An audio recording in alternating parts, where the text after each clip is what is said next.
Hi everyone, welcome back to my channel. Today is Tuesday, August 31st. Oh my God, the last day of August. But summer has not ended. Summer ends officially September 22nd, which falls on a Wednesday. And then we're headed to fall. And I'm so excited because I usually love every season and I enjoy every moment of it. Every season has its blessings and its funness. And we just go full force. But this summer, for the first time, I just want to get out of it. We had a drought. Of course, we had restrictions on water usage, so we couldn't like get wet. We couldn't do a pool. We did a couple of barbecues, one being July 4th, one being like the Puerto Rican festival theme. I think 2 or 3 at the most we had. I can't even remember. But it's been so hot in our town. We live in Northern California, and it's been in the hundreds with like, I think the top day was 110. So it's been straight, total heat, muggy, sticky hot that you don't even want to be outside and do a barbecue because it's too much. You couldn't, like I said, include the water because we had a restriction on water usage. It was just crazy, and we felt we couldn't have fun. And the thing that I love about the summers is the flip-flops, the shorts, the barbecues, the barbecue food outside, and the drinks and music, and just doing all those fun outdoor stuff, even though we're in a pandemic and we got to be so respectful and mindful of that. And we have been 1000% that way. Even being vaccinated early on the beginning of this year, we vowed to still wear our masks, still social distance, not take anything for granted, be vigilant. And I'm so happy we did, because here came the Delta variant that had no mercy on nobody. So I'm so happy that we had that decision. We just always like to go above and beyond to do whatever we can for ourselves, our family, and for others. So yeah, and then with COVID, and like I said, the Delta variant, that impacted everything. So, and even though our family unit usually stays at home and we enjoy birthdays and holidays and causes and occasions right here, and we go full force, either dressing from head to toe for that specific occasion or whatever, or just doing whatever you're supposed to do. But I am so happy to get out of summer this year for the first time that I can remember in my life. I'm so ready for the fall and winter. One, because all of my kids' birthdays are back to back, starting in October and then November and December, and we have all the holidays in between. So I'm so ready to celebrate the fall, the winter, all of those birthdays and holidays, but just the decorations, just to think of the hot cocoa or hot pumpkin latte like I like, or cappuccino latte, watching movies inside, being in your comfy clothes or your pajamas, and just being inside and watching the rain come down and all that good stuff. And then decorating for fall and winter is so exciting. I'm already thinking, what can I buy for fall and winter, and what's our theme going to be this year? Because if you've watched my videos, every year someone gets a turn to choose a theme for our Christmas. And so this year will be our last year with my youngest daughter, who's getting married in February of this coming year. So these will be our last birthdays and our last holidays with her living here. We'll, of course, continue to celebrate them as a family unit, closer than close can be, but it'll just be, she won't physically be here. So our family dynamic is changing, and it started changing since my granddaughter Isabella was born. We've had to adapt a lot of our traditions, still holding on to those original traditions, but having to adapt because of her age, and because now they moved 40 minutes away and they bought their first new home. So we had to adopt a lot for her. That was the first time our family dynamic changed. Well, actually, when my daughter got married in 2016, that actually was the first dynamic change. But she's always lived here in our town, like 3 to 5 minutes away. So it was hard to let her go, but she comes here and is here. Like, if she lives here, the only thing is she doesn't sleep here. So we make sure to maintain that family unit, and she's included. If we ever go out of town on vacation, she comes with us. It's not, oh, she's married, so now it's just us. No, we will always be a family unit. We will always do every single thing together, but we'll see. Anyway, so I just wanted to keep you up to date on what's happening right now, what we're looking forward to, what it's going to be like. I'm going to take you through that whole journey. But today starts my Little House on the Prairie series. Now, this is going to be a long series. I have this fly that just keeps bugging me. I have a fly swatter ready to go, but every time I pick it up, he like disappears. And then when I put it down, he comes back around. Sorry, my glasses. Have my glasses in case I need them, fell. So if you see me doing like this, is I'm trying to get him out of my way. He likes my hair because I have a little hairspray. Now, I didn't do full makeup today, which I wanted to do. I wanted, every time I do all of my videos, any of my videos, I like to be freshened by taking my shower, putting on my makeup, doing my hair, dressing up, even though I use comfy clothes, especially if I'm not going to go anywhere. But this morning I decided, I had my coffee cappuccino smoothie like I do every morning. I watched my news on YouTube and stuff. And then I was just kind of writing down some notes on the background story of Little House on the Prairie and the real life people, all that good stuff. So writing as much notes as I can, and then kind of going by my memory from watching it since I was little. So yeah, so I was preparing. So I think I didn't have everything I wanted to write down because it would take me forever, and I actually should have probably prepared, but so much has been going on, especially the last few days. It's been so stressful, so busy. So I'm just gonna go with the flow. Today's video is gonna be the background of the real family, of the real Charles and Caroline and Laura and Carrie and Grace and Mary, the real life stories of them. So I'm gonna give you the real life background, and then I'm gonna give you the background as them doing characters on the show. I'm going to give you some info on how this all got started, all that good stuff. So this is going to be a huge series, probably one of my biggest series, even though my life series is going to be big because I'm going to attack every subject in life. I've already attacked marriage, which was, I believe, a 5-part. You can go back and look at that. And domestic violence, which I'm a domestic violence survivor, so you can look at that. And I'll probably do more because October is Domestic Violence Awareness Month as well as Breast Cancer Awareness Month. So every October I attack domestic violence, you know, give information, like share my experience, all that stuff. So yeah, so this is going to be a long series because keep in mind, it's a 9-season series. I don't know offhand, it started in the 70s and ended, I believe, in 83, 84. It's a big series, and this is season 1, which I'm probably going to get to in another video because I don't like my videos to be over 30 minutes, but I don't like them to be under 15. So that's why I say this is going to be a huge series. And like I said, my live series will probably be huge too, but I think this is like more detailed because it's so many seasons, so many CDs, so many episodes. Season 1 looks like this. Some seasons are a little bit thicker than others, but this is how thick season 1 is. And then it comes in a box. When you take it, when you pull it out from under here, you take it. This is what it looks like. This is the first CD, which is from the beginning episode. And then it has CD 1, CD 2. Let me turn that around. So you have CD 1, 2, 3, 4, 5, 6. So most of them, if not all of them, have 6 CDs in it. And each CD has around like 5 to maybe 8. Let me get an example here of episodes. So this is a book that also comes in there. I had already taken it out. It comes right here. It goes in these clips. So I took it out just to be ready. This is the booklet. They're very thin. I think one is thick, and I think it's because the season is thick. So it tells you like kind of an introduction here, and then it tells you who are the characters right here, like Allison Ingram played Nellie Olson, Dean Butler, Amanza Wilder, stuff like that.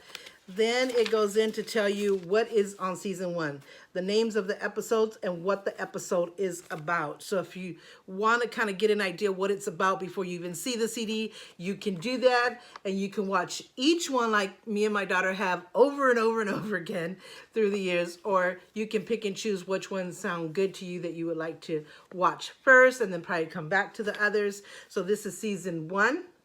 Episode 1, which is called A Harvest of Friends. But there's actually an episode that's before this, but it doesn't come in the CD, the season collection, because I have the entire collection. It doesn't come on there. They might have it separately, which I'm going to try to get, because when you go to Peacock, which is on the Roku, channel situation, they have it. They have a plot. It's a 2-hour series. It's called The Plot, and it shows exactly from the beginning when they leave the big woods where Caroline's mother and father and sisters and stuff are. They leave the big woods and they move to Kansas, and then they kind of traveling trying to find their permanent home and all the stuff that they go through, and to where they end up finally in Walnut Grove. Walnut Grove. Oh my God, I can't say it. So this is actually not the first episode. The first episode is called The Plot. Like I said, it's a 2-hour series.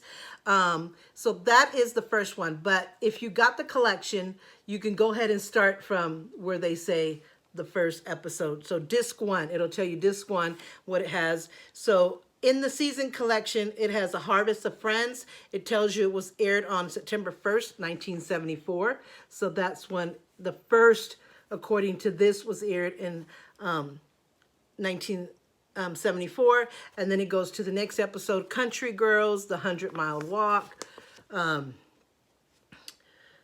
Mr. Edward's Homecoming. Then it tells you disc 2, and it goes from there. And then it shows you all the seasons, what the disc collection of each season looks like. So it'll tell you here what season 1, what season 2, what season 3, what the discs look like. I have all of these. And then it goes on to finish with disc 3 and disc 4 and disc 5. So it's a 6 CD collection just in season 1. And it has, like, let's see, 1, 2, 3, 4, 5, 6, 7, 8 on disc 5. So 8 episodes on disc 5. Disc 4 has 1, 2, 3, only 3. So disc 4 only has 3 episodes, which is weird. Disc 3 has 1, 2, 3, 4 episodes. And so I guess it varies from 3 up to 8. Disc 2 has 1, 2, 3. Again, 3 episodes. Disc 1 has 1, 2, 3, 4. So all the way from 3 to 8 episodes on each CD. So I'm glad that they provide this for you. And like I said, it tells you the name of each episode, what the episode is about. So you can say, oh, I'd rather see these first and then I'll come back. Or if you like me, I like to see it from the beginning to end. And then once I've done that a few times, which a lot of times in my life, but when I was little, you had to wait each week for another episode. There was no VCR, DVD, no recording. You just, next week, it's going to be this. And you're just like anxious for next week. So thank God we have technology now that we could even buy the entire collection. So for many times, I have watched it from beginning to end, every single episode in order, even if some were not my greatest favorites. And then I get excited when my favorites finally came through. But I wanted just to have that experience of watching it from beginning to end, from exactly episode 1 all the way through the end.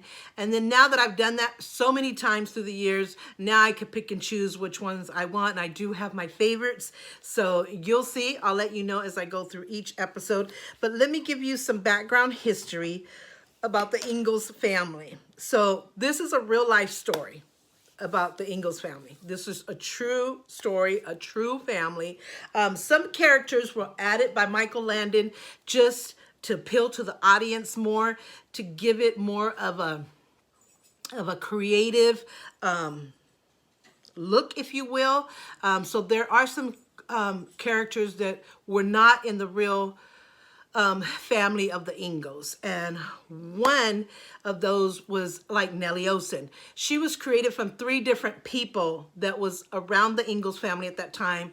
That was just a really mean girl, or 3 mean girls that just did different things to Laura and the whole situation. So they put her into one character, which became Nellie Olson. Now there is a real Nellie Olson. She was born let's see. It says in 1891, she went to Tillamook, Oregon. She taught school. She married Henry Francis Curry, 1869 to 1951. So she was born in 1869. She had 3 children. Zola, who was from 1894, died in 1906. Lloyd, born 1896, died in 1961. And Leslie, born in 1900 and died in 1931. She actually only lived 31 years old. Wow, very young. So there is a Nellie Olson that was real, that did die, and I think that's kind of where they got the name from. But her character was actually developed from three mean girls that did exist, but they put her into one girl. So also Albert was not a real character. Adam as well was not a real character. So I'll go into that, but those are a few of them that were not real. But Charles Ingalls, Caroline, Mary, Laura, Grace, Carrie were all real. In the season, you'll see that they lose a baby boy, I think months old. That was true. That did happen. So the whole Ingalls family, and most of it was completely true. And Laura Ingalls actually wrote the book about her family and their life story. So she was like keeping a journal. And she was just writing down every single memory, every single situation. And she called it a remembrance book. And you'll hear in the different seasons that she'll say, if I had a remembrance book, I would write down this. Or record would show that this happened at this time, but I happen to know that it actually happened this time because I was there. And she took all of those journals that she had been writing from a little girl to an older woman, and she put it into a series of books. Then Michael Landon was offered this series, and he said he would take it on one condition, that he would play the role of Charles Ingalls and actually star in the series, and that was granted. And thank God, because Little House on the Prairie would not be the same without Michael Landon. From adopting the series and just putting his creation hand into it was amazing. To create additional characters, to create some additional situations and kind of add on to what really happened, or just create just a lot of content that was so creative and so brilliant. And for him, he's just such a creative genius. And for him to do all of that, it made Little House on the Prairie sense. Even though the real original story makes a lot of sense and would be just as great, but just to put that creative content, that creative hand into it, just made it over the top amazing. So it was meant to be for him to adopt the series and for him to do what he did. Unfortunately, Michael Landon died at a really young age. He was 54. He died from pancreatic cancer. But the series had ended before he died. So, because I think the series ended in 1984 and he died in 1991. But he did other things. He did Highway to Heaven, and he played, of course, on Bonanza when he was really, really young, before, I believe, Little House on the Prairie. So he has so much stuff that he's done. There's a life story about him. So Michael Landon was just amazing. Everybody on that show said that he just had a huge heart. He was so sensitive and honest and decent, and he really took his character as Charles Ingalls to the max, and he was so supportive on set, so helpful.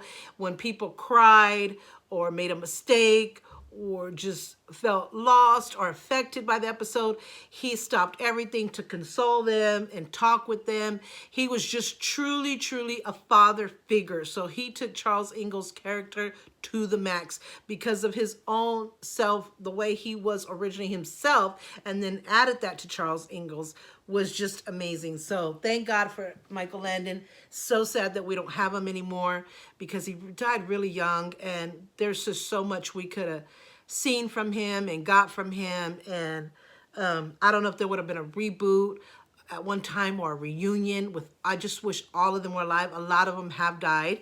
Nels and Harriet Olsen have died. The one that plays Jonathan Garby, I forget what his real name is. I just saw it yesterday. He died. As you know, Michael Landon died. So a lot of them have died, but there's still a lot of them alive as well. So let me give you some information on the real life Ingalls family.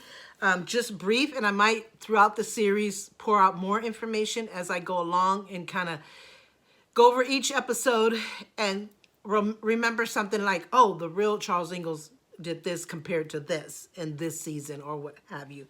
So Charles Ingalls, I didn't put his date of birth, but he died on June 8th in 1991. Well, no, I'm sorry. This is the real Charles Ingalls. Okay, I just lost focus there for 1 second. The real Charles Focus died on June 8th in 1902. He was 66. So not much different than the Charles Ingalls Michael Landon. He died at 54. The real Charles died at 66. He died from cardiovascular disease, so pretty much like a heart attack. And, you know, all the stuff that the real Charles Ingalls went through, as we see in A Little House on the Prairie, I could totally see a heart attack.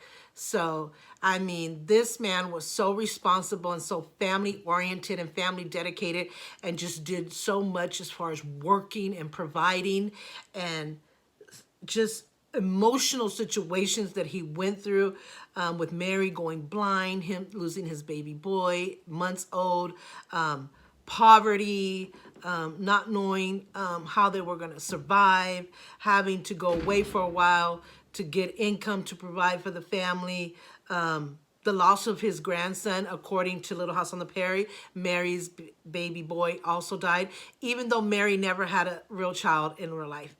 Mary never married. She did go blind. She went blind. Let me go in order. Let me go back, and then I'll tell you all about Mary. So the real Charles Ingalls died June 8th, 1902. He was 66. He died from cardiovascular disease. Caroline Ingalls, she was born, the real Caroline Ingalls was born on the 12th of December, 1839, and died the 20th of April, 1924. She was 84. She died from long illness, long battle with illness, and I think there was some diabetes complication, if I'm not mistaken. I didn't write it here for some reason, but I remember them saying she just had a long illness. But yeah, oh, it's heart. Yeah, I think it was complications. I'm going to go back. I don't know why I didn't write that there. It just, I went straight to Laura. So that was Caroline. So she was 84 when she passed away in real life. So Charles Ingalls, the real Charles Ingalls, died way before her, because she died in 1924, and the real Charles Ingalls died in 1902. So Laura Ingalls, the real Laura Ingalls, was born February 7th, 1867, and died the 10th of February in 1957. So she was the long-living Ingalls, and she died from heart disease and diabetes complications. Mary Ingalls died from having several strokes. She did lose her sight at 14 years old. That is true. And she did in 1879. It was all from complications of scarlet fever. It affected her, the nerves in her eyes. So she eventually did go blind. That is true. And she died October 17th, 1928. Carrie Ingalls was born August 3rd, 1870, and died June 2nd, 1946. She also died from diabetes. Grace Ingalls was born May 23rd, 1877, and died November 10th, 1941. Also died from diabetes. Albert Ingalls, he was an addict character, and he was drawn from a real-life character, which is Albert Muscatelli. And so that's why Charles named this character Albert, even though there was no Albert in the Charles Ingalls family. But Michael Landon added that character, and I think it was brilliant. See, these are one of the brilliant moments. He, in the season, in the Little House on the Prairie series, he does die from leukemia, cancer. He had several nosebleeds and exhaustion, which led to, for him going to be seen from a specialist. So he did die from leukemia. That happened off camera. They don't show that in any of the seasons. They do show Albert going through a severe heroin addiction. I know I never say that word completely right. And Charles Ingalls had moved to Chicago by this time, and he had to bring him back to Walnut Grove to get control of the situation because he started to rob, and they were so tired of him robbing and forgiving him, they were just going to put him away for a good while. And the guy that he actually robbed from really just felt so sorry for Charles Ingalls in Little House on the Prairie. He goes, take him back. What did this just happen? And he said, this was never like this in Walnut Grove. He just got here in the city and got with the wrong crowd, and I can't get a controlled situation. And the guy tells him, why don't you take him back? See, this is a beautiful thing about going back home. Home means everything to me. Home means there's love there. Your family is there. Your passions, everything you love. Like, we love watching movies. We love singing and dancing music. We love the coziness of being together. Eating together is important, like it was for them. Supper was everything for them. So the word home just touches me and just means everything. So he goes, why don't you just take him back home and see if that works? And it did. He brought him back home, but he had to go through that whole process of detoxing from heroin addiction. But he goes and still tries and actually steals heroin from the doctor's office to try to be addicted, or because he was addicted, and kind of the doctor opens Charles' eyes. So this is just not about stealing. This is about drug addiction. So this is what I love about Little House on the Prairie, is it tackles so many life topics, even though it was in the 1800s and things didn't happen as often or like it does in today's day because of all the social media and just how the world has changed, but they still went through it, and how it attacks every single subject is just so meaningful to me. So yeah, so he brings them back and he gets them through that whole detoxing, which is not easy if you know drug addiction and detoxing. That's why people stay on drugs, because the detoxing is so painful and so scary that they don't want to deal with that. So they want to, it's almost better to keep trying to feel that high. So yeah, so he was a fictional character. Michael Landon added him on there, but he got that character from a real person named Albert Muscatelli, who did go through addiction and adoption issues, which Albert on Little House on the Prairie does. He created this character. He was son of Eleanor and Ray Muscatelli. At age 18, the real Albert Muscatelli was riding his bicycle, got hit by a car, and was killed at age 18. So that's where Albert Ingalls comes from. So I'm going to stop it here. Each video is probably going to be in 2 to 3 parts. Part 1, 2, 3. And I hate doing parts, but it has to be. This series is humongous, and it's going to take that. So check me out on the continuation of this video.